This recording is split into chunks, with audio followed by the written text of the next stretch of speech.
வணக்கம். The topic with வைத்தியர் கார்த்திகேயன். இன்னைக்கு நம்ம பார்க்குற மூலிகை வரிசையில் மூலிகை பார்த்திங்கன்னா அஞ்சு பார். இந்த அஞ்சு பார்ன்றது நம்மளோட பண்டை காலங்களில் பயன்படுத்திய ஒரு அற்புதமான மூலிகை. இந்த மூலிகையோட நன்மை தீமைகள் பற்றி நான் மிக தெளிவாக சொல்கிறேன். அதுக்கு முன்னாடி நம்மளோட சேனலை சப்ஸ்கிரைப் பண்ணுங்கள். நான் கொடுக்குற தகவல் பிடிச்சிருந்தால் லைக் பண்ணுங்கள். இந்த வீடியோஸை உங்களோட சுற்று வட்டாரத்துக்கு சொந்த பந்தங்களுக்கு ஷேர் பண்ணுங்கள். கண்டிப்பாக யூஸ்ஃபுல்லாக இருக்கும். வாங்க தகவல்குள்ளே போகலாம். அஞ்சு பார்ன்றது ஒரு வேரை குறிக்குது.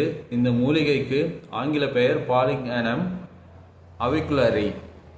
இந்த மூலிகையானது சில இடங்களில் கிடைக்கும் அல்லது நீங்கள் மருந்து கடைகளிலிருந்து வாங்கலாம்.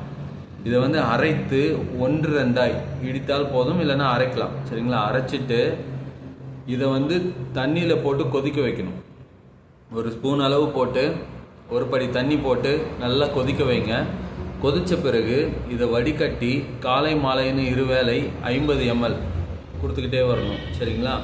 அப்படி கொடுத்துக்கிட்டே வந்தீங்கன்னா இந்த மூலிகையானது சீத கழிச்சல், நாள்பட்ட கழிச்சல், இரத்த மூலம், சரிங்களா, கபத்தினால் உண்டான உபாதைகள், தொண்டை புண், தொண்டை கம்மல், சரிங்களா, இது எல்லாத்தையுமே சுத்தமாக சரி பண்ணிடும். அவ்வளோ ஒரு அற்புதமான மூலிகை இது. இந்த மூலிகையை நீங்கள் கண்டிப்பாக பயன்படுத்தலாம்.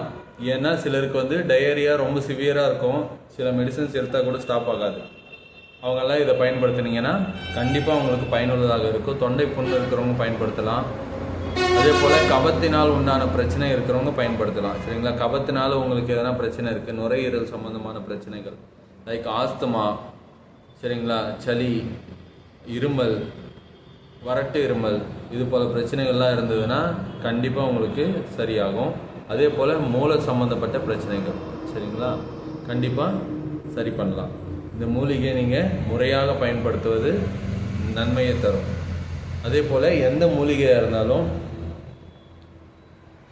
கிடைக்கல அப்படின்ற பட்சத்தில் நீங்கள் அதை தேடி அலைய வேண்டாம். ஒரு வியாதிக்கும் நான் சொல்லுகிற மூலிகை வரிசைகளில் ஒவ்வொரு வியாதிக்கும் பல மூலிகைகளை நான் கொடுப்பேன். சரிங்களா? அதில் எது கிடைக்குதோ அதை நீங்கள் பயன்படுத்திக்கலாம். ஏன்னா தமிழ் முறைகளில் இருக்கக்கூடிய மூலிகை வரிசையில் பார்த்தீங்கன்னா எல்லா மூலிகையுமே அற்புதமாக வேலை செய்யும். சரிங்களா? சைடு எஃபெக்ட்ஸ் எல்லாம் பண்ணாது, நீங்கள் சுத்தப்படுத்தி முறையாக எடுக்கும் பட்சத்தில். அதனால் நீங்கள் மூலிகைகளை நோட் பண்ணிக்கிட்டே வாங்க. இதில் உங்களுக்கு எது கிடைக்குதோ, எது பியூரான ஒரு ஒரிஜினாலிட்டியான மெடிசன் கிடைக்குதோ நீங்கள் அதை பயன்படுத்திக்கிட்டு வந்தீங்கன்னா உங்களுக்கு நல்ல ஒரு ரிசல்ட் கிடைக்கும். சரியா?